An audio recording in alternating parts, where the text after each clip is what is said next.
Hey yo, it's time to roar, get loud, let's ignite. Jeremy B in the house, we keeping it tight. Every weekday at 11, we ready to ride. Lions Talk Live, come and join the pride.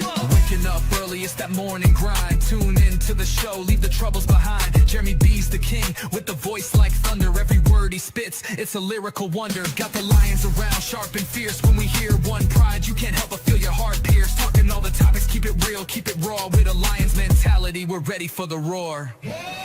One pride, it feels right. Jeremy B bringing the heat, morning light.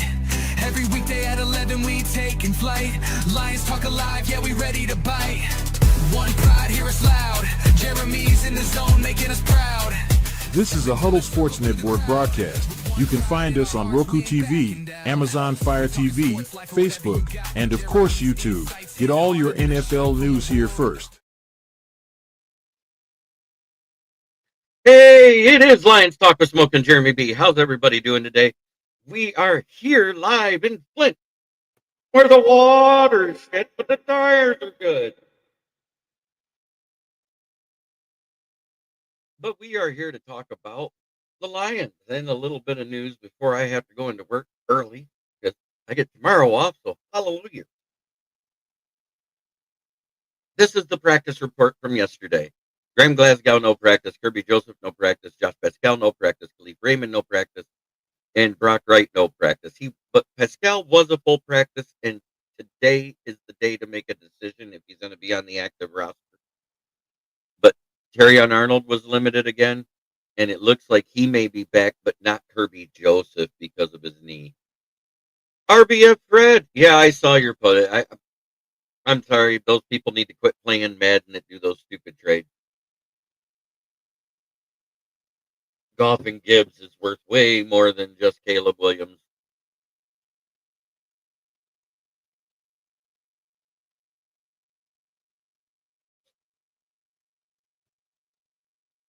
But Brian Branch was a full practice. Davenport and Frazier had full practices both days. Vaki is limited. Tesla's limited. Sewell's limited. Taylor's limited. Rattler's limited. Taylor Decker limited. And Arnold.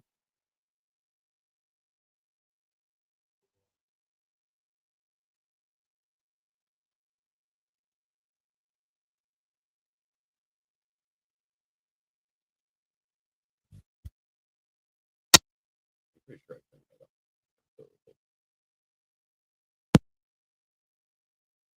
Yep. But here you go for those that are watching that you love this.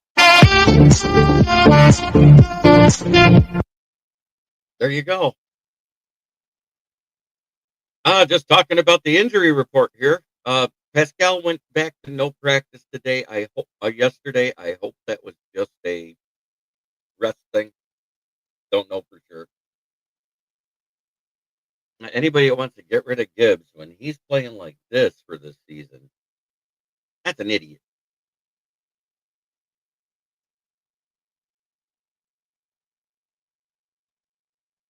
And Goff hasn't been a slouch. He's only thrown 5 picks all year, 23 touchdowns through week 12, 11 games.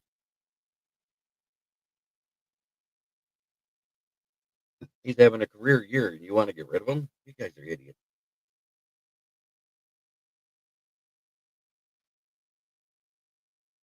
But that's basically it. That's all there is out there. There's not a lot of news. Ian Rappaport says Joseph won't play this week, but he will be Low back battery. soon. Please charge.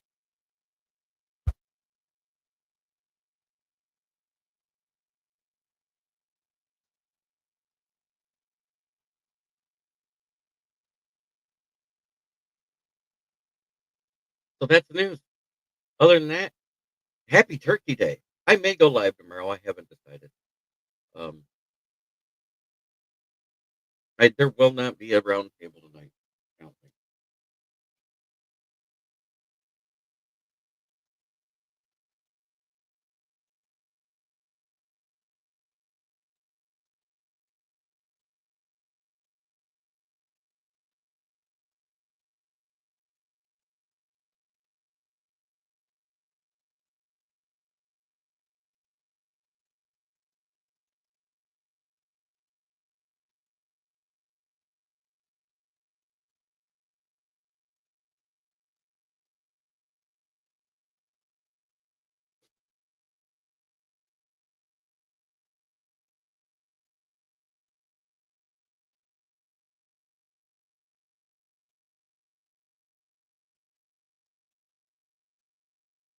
Yes, they could. I'm not saying they will, but Gibbs more than likely.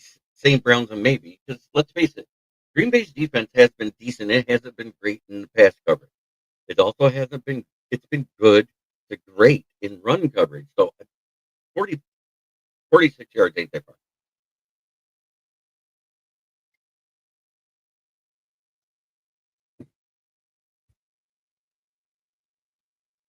It looks like everybody but Glasgow is healthy, and I'm not going to miss Glasgow. Let's bring up Iggy Goon, give him and Cologne a shot at it because I'm about out on the Glasgow at center experiment.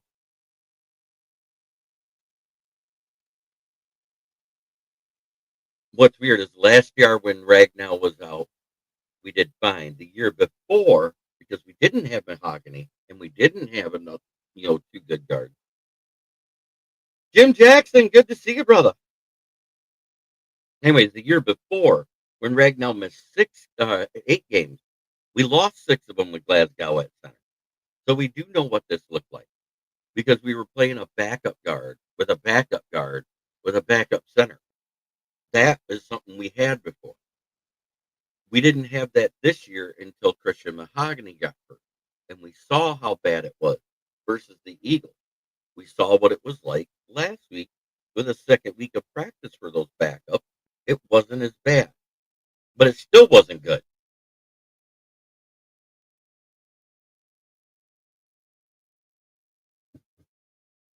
I hope he stepped on his kid's Lego and just can't play. I mean, Jesus, I'm sick of it.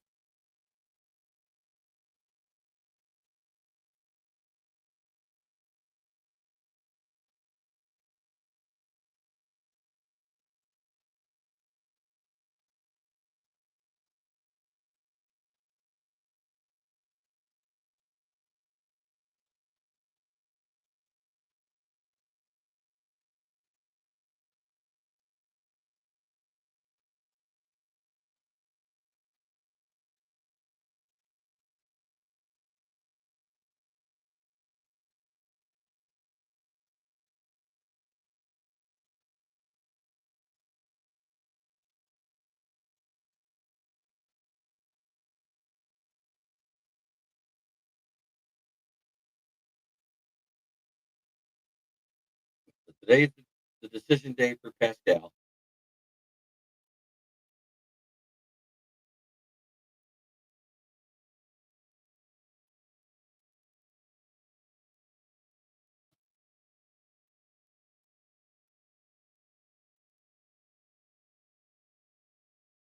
I understand that, and you're absolutely right, Jim. They don't understand it. I'm going to change that to big so I can read it better. There we go. Now I can actually see your comments better. I like that. I don't have to put them up on the screen. They still don't get in the way of my face for radio, so it's a beautiful thing.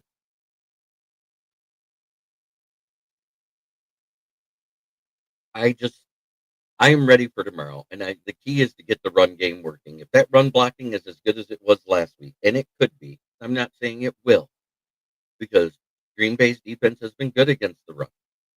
So that's the Lions. That's why I'm not scared of their run game. Josh Jacobs is probably back.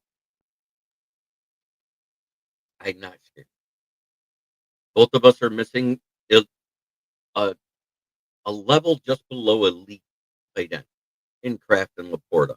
If they were able to play at 100% this year for the entire year, they probably would be considered elite because they are elite talent, but they are not elite tight ends yet. They got to do it over a extended period of time. I think it's going to be a much closer game to that. I think it's going to come down to who has the ball last, and I'm still going to say Lions, and it's going to be 27-21.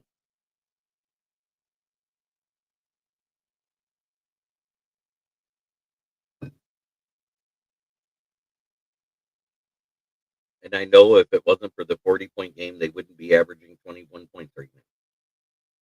But they have one. We have a 50-point game. So give credit where credit's due. We also have a 44-point game.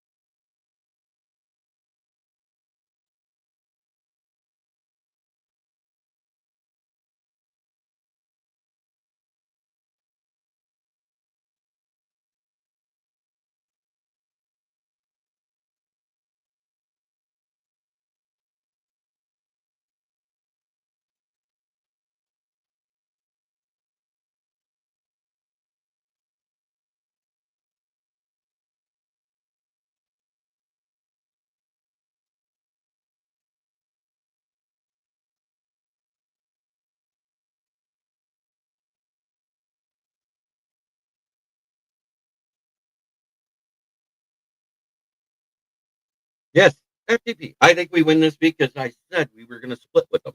It was going to be the home and home. Remember when we looked at the schedule to begin with? I said we may lose that first one at home, even though we've established dominance and beat them 3 times in a row. We could lose that one at home. I said if we win it, then we put up the FTP signs in Ford Field North and all that go, because then it's 4 in a row. That was exactly what I said.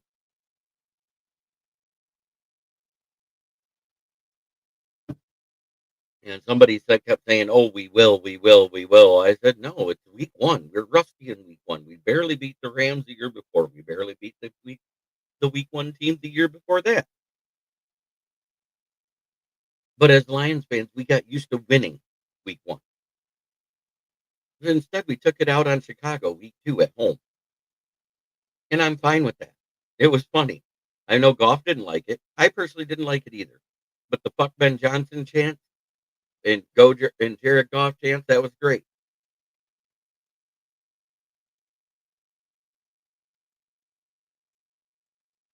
I do because they're at home. If it was in Chicago, I'd feel differently. Um, Philly at home is a different animal. That defense plays different at home. We've seen it.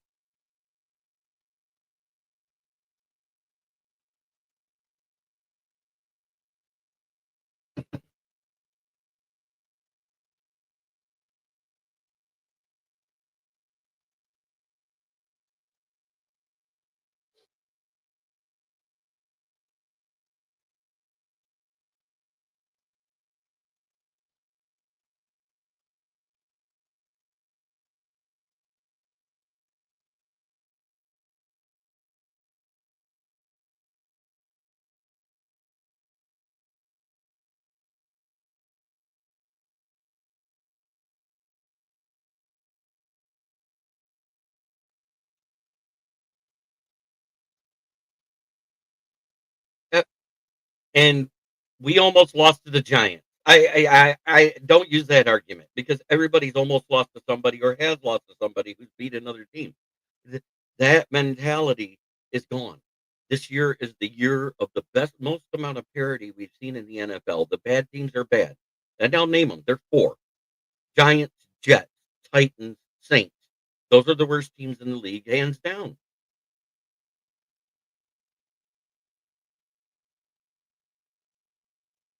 I think the Texans are making a mistake by starting Stroud over Mills this week. I think it's a big mistake. Davis Mills has won 3 in a row, and they're going to go back to the guy that couldn't win 1 in a row. It makes no damn sense. Other than, oh, we paid him, we got to play him. I don't understand that mentality. Ride your hot hand. Calvin Shepard. Calvin Shepard said that the first year. That's why Rodrigo was a starter. Because even Alex Anzalone was starting out the year rough. But everybody forgets that. Everybody forgets that hard knock when he yelled at the defense. He looked right at Charles Harris and Derek Martin. You're letting a rookie take your job.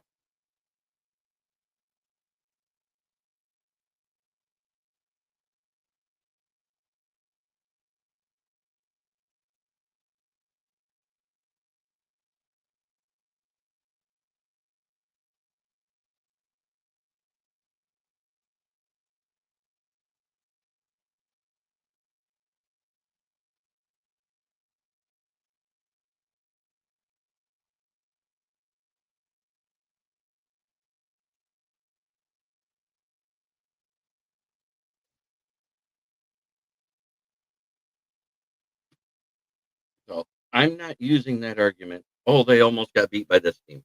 We almost got beat by the Giants. I knew we wouldn't lose to the Giants because their defense was that bad in the fourth quarter. And I said that going into the game. That no matter what happened, we would not lose to the Giants. And it took overtime to beat them. Same for the Bears. Same for the Packers. They all had to come back from behind. But don't give me that shit either. Giants are the first team to lose to 5 teams now with a 10-plus point lead in the fourth quarter and a 95% or better win percentage chance. It's nuts. And we got Shane Bowers fired the next day. Hallelujah. Giants fans are rejoicing because he's been that bad in the fourth quarter.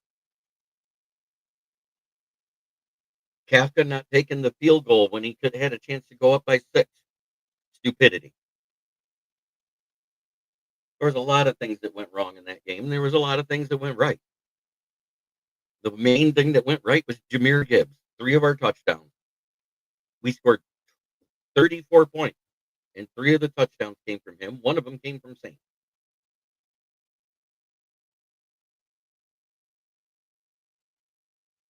And the other 2 were field goals.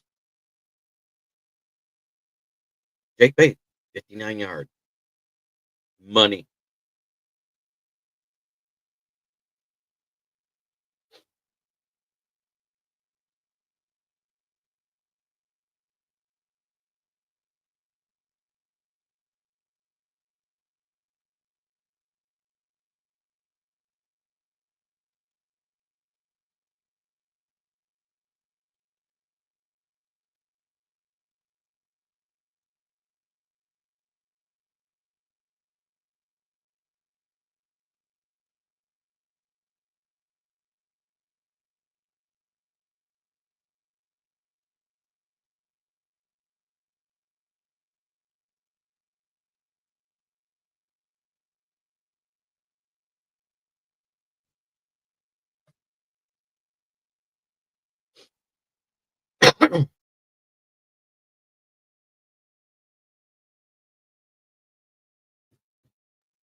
So I'm looking forward to a slugfest, like all the games usually are in our division. Yeah, we got smacked around by the Vikings at home. I don't think that's it. And we're not riding a high like we were versus the Commanders. We're not riding the high of beating the crap out of the Bucks. We're not even riding a high right now. They went to practice on Monday and they practiced yesterday. I don't think there'll be a practice today unless it's walkthrough, because we usually don't do a full practice the day before a game. That's just not in our nature. It's more of a day off, so it's just walkthrough. So that's the whole thing. That's it. That's all there is right now. Oh, Arthur Maulet was released yesterday. He was waived. I hate it because he did great in the Bucks game, but really hasn't done much since. Thomas Harper has been the better of those 2 safety defensive backs that we picked up. So Thomas Harper is the guy that stays because Kerby Joseph is out. Brian Branch was a full go yesterday, so he'll be fine.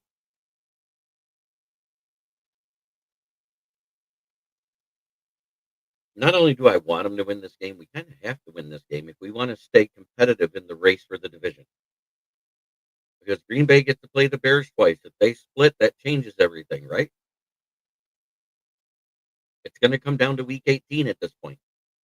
I think our toughest games we got left, I think it's the Rams and tomorrow. I'm not even discounting them. Minnesota, they're falling apart. They're imploding at the wrong time.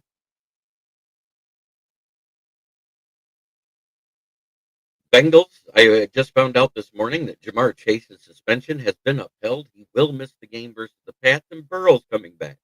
So they get their best quarterback and lose their best weapon for that game when they don't have a defense. So Burrow's going to have to try to put up 40 points with only a third of his normal wide receivers. Good luck. Because that Pats defense has been smothering and sacking people. Ramondre Stevenson is basically a flash in the pan now. He was good one year and been fumbling all the beginning of the season. That's why Trevion Henderson's starting.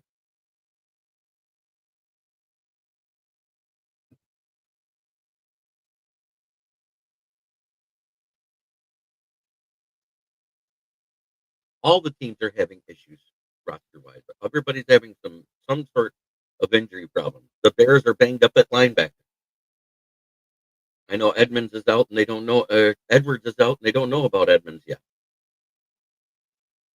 All 3 of their linebackers went down in that game Sunday last week. say what you want. I understand they're winning, but that defense has been awful. And if Philly can extend their plays from 25 to 35, their scripted plays, they probably win that game versus Dallas. Because those first 25 plays equal 21 points, and then they went off script and it was done. What's weird is everybody's saying how bad Detroit was, but once it went off script, once our first 25 plays were done, we actually got better. St. Brown actually started catching after that second quarter drop, the one that equaled an interception. So, it is what it is.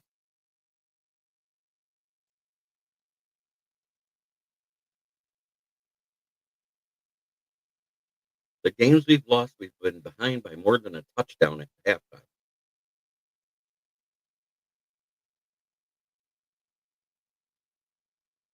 Our third down percentage is not as good on offense as it used to be. Our fourth down percentage is just average like everybody else in the league. We're not winning it as often as we used to. Mostly due to that 0 for 5 performance due to Philly, but it all adds up. And we're going for it less than we did the year before, except in the Philly game, which made no damn sense.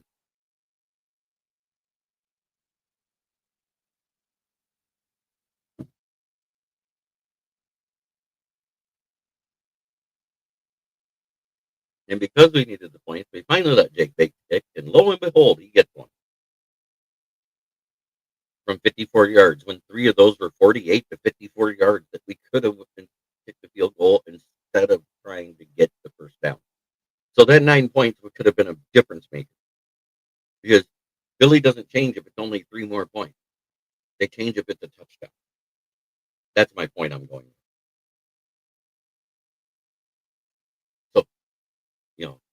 Philly beat the Packers close in their house. Oh, the Packers Philly beat us in their house by a close score. Philly has been winning by close scores due to defense more than offense because the offense has been inconsistent. I call it like I see it. I have been that way my entire time, and that's the way I'll continue to do things. In fourth place, fifth goal. It's like saying score, but with a cocker. In third place, it's us. The former Kings of the North. Until we get it back, we are third place. In second place, because of that fucking tie, it's FTP. Because a tie's not a loss and it's not a win, but it is a half a point. And in first place, at 8-3, it's Buck. Go Bears. Try every day to be a better person than you were the day before. That's the only way to make the world a better place. It starts right here. And to that fan, this said we should trade Goff and Gibbs for Caleb Williams next season. Give that man 2 medals. One for being a dumbass and one in case he loses it.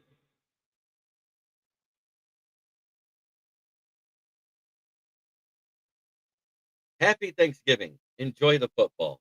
Enjoy your friends. Enjoy your family. Because that's what it's about. Faith, family, football. This has been Kneecap Biting with the Motor City Lions. Have a great night, day, weekend, everybody.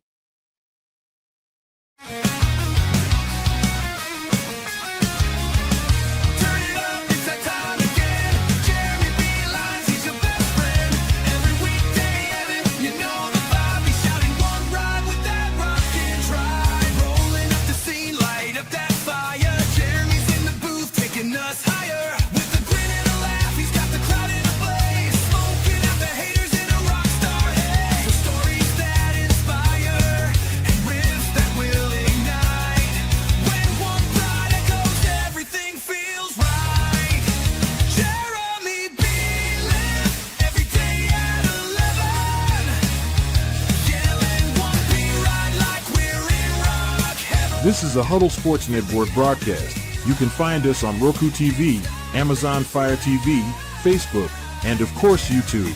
Get all your NFL news here first.